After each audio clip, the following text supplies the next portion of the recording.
পঞ্চম বছরে গড়ালো রুশ ইউক্রেন যুদ্ধ। দ্বিতীয় বিশ্বযুদ্ধের পর ইউরোপের সবচেয়ে বড় সংঘাতে দুপক্ষেই ঘটেছে ব্যাপক প্রাণহানি, বদলে গেছে বিপুল ভূখণ্ড।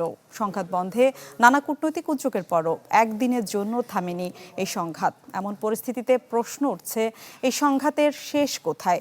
বিশ্লেষকরা বলছেন আরও দীর্ঘায়িত হতে পারে রুশ ইউক্রেন সংঘাত। মার্কিন মসনদে বসে একদিনেই বন্ধ করবেন রুশ ইউক্রেন সংঘাত। ট্রাম্পের এমন দাবির পর কেটে গেছে আরও 1 বছর।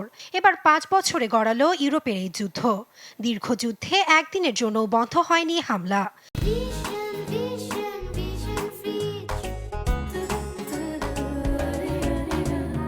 বিপরীতে আলোচনার টেবিলে বসেও চলেছে পাল্টাপাল্টি আগ্রাসন।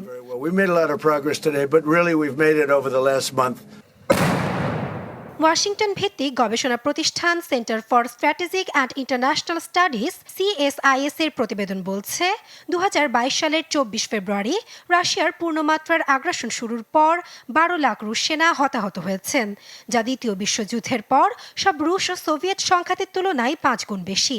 অন্যদিকে ইউক্রেনের 6 লাখ সেনা হতাহতের শিকার দাবি সংস্থাটির। একদিকে যুদ্ধ চালাতে যেয়ে দুই দেশের হিমশিম পরিস্থিতি, অন্যদিকে সংঘাত বন্ধে কূটনৈতিক উদ্যোগ। সবকিছু মিলিয়ে প্রশ্ন উঠছে, এই সংঘাতের শেষ কোথায়? বিশ্লেষকরা বলছেন আরও বেশ কিছু বছর চলতে পারে রুশ ইউক্রেন সংঘাত। যুদ্ধ কবে বন্ধ হবে এই প্রশ্নটি যথেষ্ট জটিল। এটা যে কোনো সংখ্যা হতে পারে। তবে আপনি যদি অনুমান করতে চান তবে বলতে হবে কমপক্ষে 2.5 বছর। ডোনাল্ড ট্রাম্প আরও 3 বছর হোয়াইট হাউসে আছেন, আর এই সময়ব্যাপী প্রেসিডেন্ট পুতিন ওয়াশিংটনের সহানুভূতি পেতে চলেছে। এদিকে মঙ্গলবার যুদ্ধের চতুর্থ বার্ষিকীতে রাজধানীর একটি মেমোরিয়ালে স্ত্রী সমেত শহীদ সেনাদের প্রতি শ্রদ্ধা জানান প্রেসিডেন্ট ভলোদিমির জেলেনস্কি। একই দিন ভিডিও ভাষণে মার্কিন প্রেসিডেন্ট ডোনাল্ড ট্রাম্পকে কিয়েভ সফরের আমন্ত্রণ জানান তিনি। Путін не досягнув своїх цілей.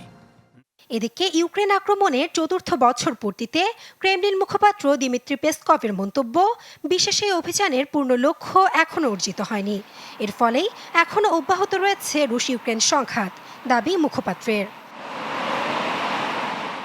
নাসরিন আক্তার, চ্যানেল 24।